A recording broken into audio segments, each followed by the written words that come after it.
안녕하세요. 조홍석 원장입니다. 올해 1월 1일부터 23년도 1월 1일부터 조금 바뀐 자동차 보험 관련해서 규정이 있어요. 그래서 그 부분을 조금 오늘 설명을 드려보려고 하는데, 이 두 부분이 이제 올해 갑자기 바뀌다 보니까 환자분들이 좀 잘 이해를 못하고 그냥 보험사 직원의 말만 듣고 한다든지 좀 혼란이 있는 것 같아요. 그래서 저희 한의원에 내원하시는 분들은 자료를 배포를 해드리고 처음에 좀 설명을 드리고 있는데, 그 부분을 오늘 제가 영상을 통해서 한 번 더 말씀을 드려보도록 하겠습니다.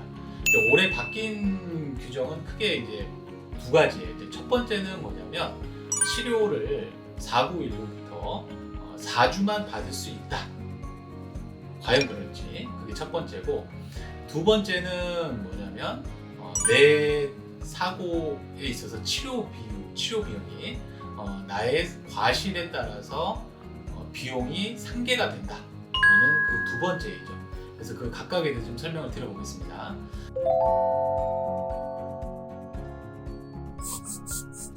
결론은 아닙니다. 다만 4주 이후에는 이제 초과 진단서가 필요하죠. 이제 그럴 때는 첫 번째, 환자분의 주관적인 호소를 먼저 평가하고, 두 번째, 이 환자를 진료하는 주치의 한의사가 환자에 대해서 객관적인 평가를 하는 거예요. 그렇게 해서 이 환자가 아직 그 교통사고 상해로 인해서 아직은 아픈 상황이다, 아직은 치료가 더 필요한 상황이다 라고 판단이 되면, 그때는 초과 진단서가 발행이 됩니다. 그 진단서는 2주씩 진단이 발행이 돼요. 그래서 29일차부터 2주간 또 치료 연장이 되는 것이죠. 또 그 2주가 지나서 또 그 상황에서 치료가 필요하다고 하면 또 2주 이후에 또 초과 진단서가 발행이 되는 거예요. 그렇게 해서 4주만 딱 치료를 받을 수 있다는 얘기는 틀린 얘기다. 2주씩 초과 진단서가 발행됨으로써 2개월이건 3개월이건 계속해서 치료는 받을 수 있다. 다만 심평원 기준에 의하면 치료 회차에 대한 기준은 시일이 경과할수록 조금씩 줄어든다. 49일부터 3주까지는 매일, 49일부터 11주까지는 주 3회, 그 이후부터 6개월까지는 주 2회, 6개월 넘어서는 주 1회 이렇게 됩니다. 그래서 그런 부분들을 잘 숙지를 해 두시고 내원을 하시면 헛걸음하지 않으시고 치료를 받을 수 있어요. 이런 경우도 있어요. 어떤 분이 한 이제 4주차 정도 경과가 돼서, 4주차면 일주일에 3번 나올 수 있잖아요. 근데 이분이 이제 좀 착각을 하고 그 해당 주에 4번을 나오는 경우가 있어요. 그럼 4번을 나오는 경우에 마지막 한 번은 치료가 불가합니다. 그때 저희가 치료를 해도 심평원에서 그 치료 내역을 인정해 주지 않아요. 그래서 안타깝지만 그 환자분은 귀가하셔야 돼요. 그래서 그런 부분을 꼭 염두에 두시면서 내원해 주시면 좋겠다, 그런 생각이 들고요. 그 다음에 이제 두 번째에 대한 내용이죠. 두 번째는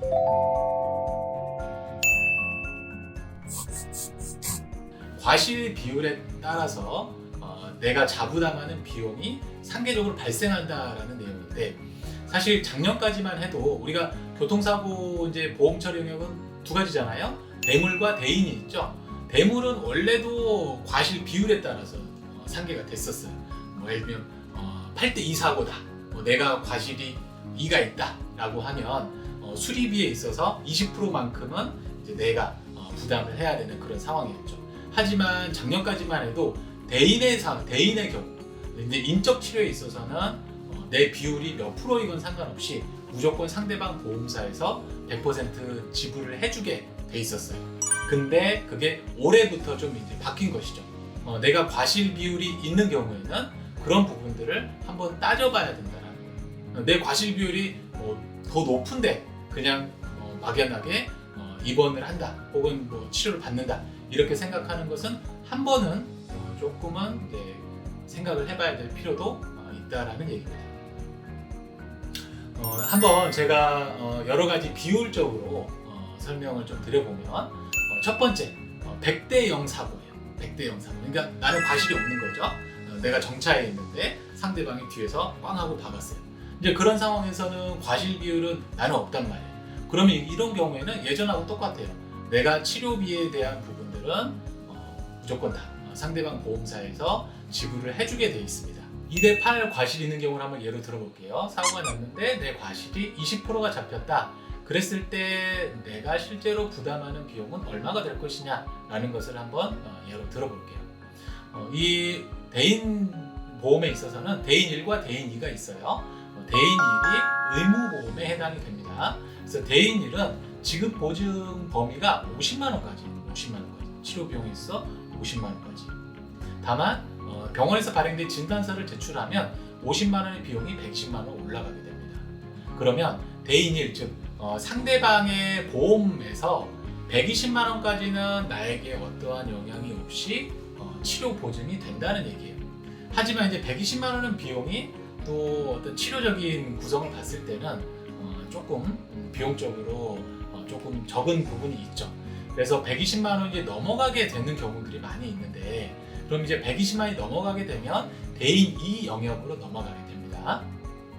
그러면 이제 대인 2 치료비에 있어서는 내 과실 비율에 따라서 내 부담이 발생하는 거예요. 그래서 이 아까 120만 원 이상 영역에 있어서는 대인 2로 넘어갔잖아요. 그 비용에 있어서 그 비용이 100만 원이었다고 하면 거기서 내 비율이 20%니까 20만 원은 내가 비용 부담을 해야 한다라는 얘기입니다. 그거에 있어서 비용 부담을 하는 방법은 첫 번째, 그냥 내가 내면 돼요. 아까 20만 원이 나왔어요. 그러면 내 비용으로 내면 됩니다. 근데 이게 막상 또 내려면 또 은근히 또 아깝죠. 그럴 때 이용하는 게 이제 내 자동차 보험. 우리가 다 운전하기 때문에 자동차 보험에 가입이 되어 있잖아요. 내 자동차 보험을 이용하는 거예요.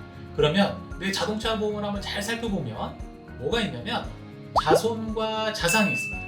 자손은 자기 신체 손해 있고 자상은 자동차 상해예요. 자손과 자상 중에서 자손은 보험 한도가 80만 원입니다. 굉장히 작죠. 자상은 거의 무한에 가깝게 한도가 있다고 보시면 돼요. 그래서 내가 내 자동차 보험으로 이제 대인 2를 처리하려고 하는데 내 자동차 보험을 들여다봤더니 자상이더라. 그러면 좋은 거예요. 그러면 그 추가 비용 부담, 내가 자부담하는 비용 부담에 있어서는 어떤 금액의 제한이 거의 없이 내 자부담, 자상으로 처리할 수 있다는 것입니다. 다만 이제 여기서 한 가지, 내가 이제 내 자동차 보험 썼잖아요. 그럼 뭐가 되죠? 할증이 되죠. 이제 보험이 할증이 되게 되는데 대략적으로 보험 할증이 한 1점 정도 그렇게 할증이 됩니다. 그럼 1점 정도 할증이 되면은 어느 정도 비용 상승이 되느냐? 대략 뭐 한 내가 100만 원 정도 1년에 자동차 보험 된다고 하면은 거기서 한 7만 원 정도 상승이 된다고 보시면 될 것 같아요. 그래서 물론 내가 치료 안 받고도 안 아프면 좋겠지만 어쨌든 내가 지금 아프고 치료가 꼭 필요해요. 그런 상황에 있어서는 7만 원 정도의 비용을 부담하고서 치료를 받는 것이 좋겠죠. 오늘은 자동차 보험 올해부터 바뀐 규정에 대해서 한번 알아봤고요. 다음에는 또 자동차 보험 진료를 한의원에서 어떻게 하고 있는지, 어떤 치료들을 하고 있는지에 대해서 한번 또 얘기를 나눠보도록 하겠습니다.